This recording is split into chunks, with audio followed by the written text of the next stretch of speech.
Salve omnes, and welcome to the third video on the prose literature. Still in Caesar, still with the siege of Quintus Cicero by the Gauls. In the previous two sections we had his heroic centurions running outside to fight, but this is now talking about Cicero trying to get out of his problems by sending clever messengers to Caesar. So, Caesar is first of all going to start with an explanation of how great a problem Cicero is in. Notice the point here, quanto, by as much, just was what it means. This is the start of a pair of balance clauses. This is effectively the first part of the clause. We've got by as much as the oppugnatio, the attack, erat was, gravior atque asperior, heavier and harsher, notice the comparative adjectives, in dies, literally into the days, but daily. This is the first part of the clause, and we're going to get later on it's by that same amount the Romans are desperate to try and get out of their problems. Everything from et to povenerat is basically kind of in brackets. It's an explanation of why there are so many problems. So, et and maxime, very greatly or particularly, quod, because, then we get a little ablative absolute here, with a magna parte, with a large part, militum, of the soldiers, confecta, having been worn out or exhausted vulneribus by wounds, the res can mean a few things, the affair, the state, the matter, had povenerat, had reached a paucity or fewness or shortness, scarcity of defenders. That is to say, the Romans have been fighting for a little while against pretty desperate circumstances, and as each soldier gets wounded and tired, they're starting to run out of people who can actually defend the walls. And now we get the conclusion to that balance clause, that antithesis. By that much more frequent letters and messengers, literae nuntiique, were being sent mittebantur ad Caesarem, to Caesar. So Caesar here is using a bit of language to emphasize that as the circumstance gets more and more desperate, the Romans get more and more desperate to send messengers to Caesar asking for help, because he does not know about this siege. We'll talk about this in a little bit. Pars, some or part, quorum, of them, of whom, the messengers and letters, comma, deprehensa, caught, literally, or having been caught, were necebatur, were being killed, cum cruciatu, with torture, in conspecto, in sight, of nostrorum militum, of our soldiers. That is to say that the Gauls catch some of the messengers as they try and sneak out of the walls and murder them messily outside of the walls. Lovely. So what's happening here? Well, Caesar is of course invading Gaul. He is relying on local tribes that he has subjugated or allied to feed him, but he can't keep his big army all in the same place over winter because there's just not enough supplies. So he sent them off, and they're all building their own winter fortresses. Fine. Except for the fact that the Gauls in this particular area have started to rebel. Quintus Cicero is surrounded by these Gauls, which he has not seen coming, and has not managed to get a messenger out to his commander. So he's kind of isolated and alone and is heavily outnumbered by his opponents. He's in a bit of a problem, and he really needs to let his commander know so that he can get rescued.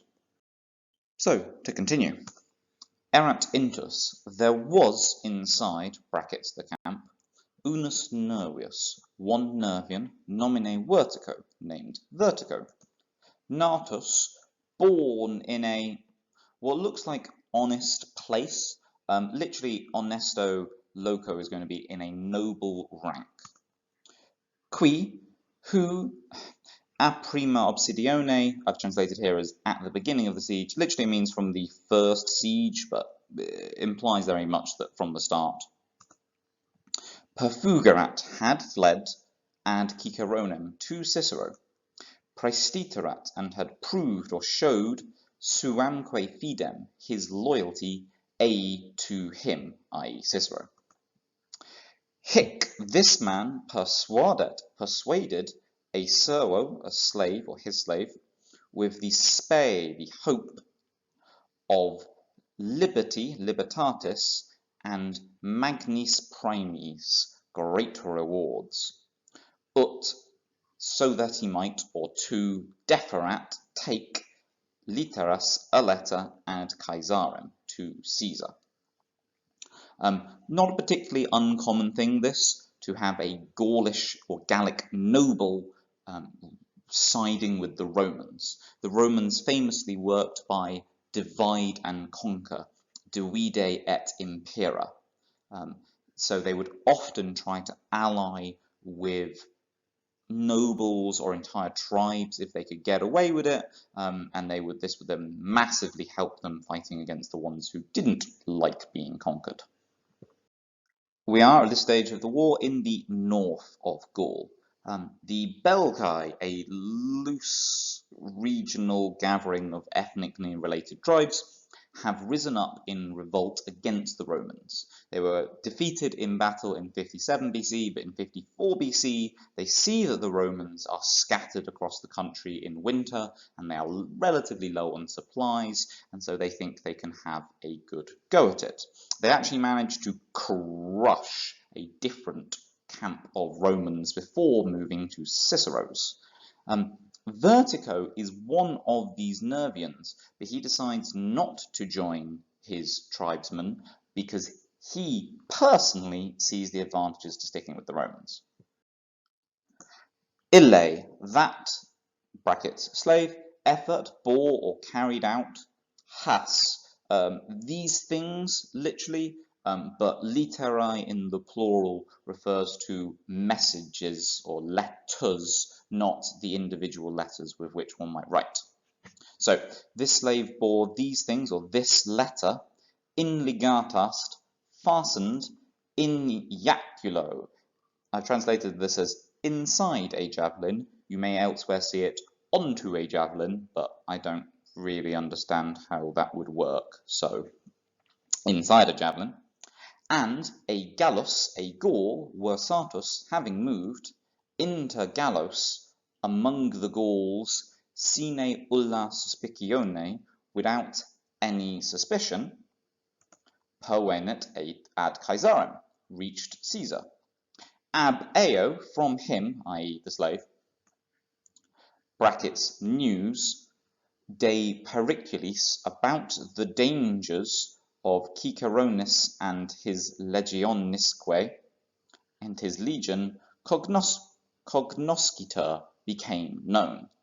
That is to say, the messenger manages to reach Caesar and gives him the letter, and Caesar therefore works out how much trouble Cicero is in. And that is the entirety of section 3. Bit of a change of pace from the previous ones, but again, notice how Caesar is emphasizing that his soldiers are very, very good at their job. They're being besieged by surprise in winter by an outnumbering force, but they're still managing to hold the walls even though they're being exhausted and heavily wounded, and they keep trying to send out messengers, and when that fails, Cicero comes up with a clever idea to use a Gallic slave to get through and to get the message to Caesar. And this must mean that therefore Caesar is the best of all commanders, because look, even his sub-commanders are capable of doing such excellent work. Therefore, aren't the Romans amazing? And shouldn't you support me, Caesar, when I get back home? Da-da. Hope that helps. Thanks very much.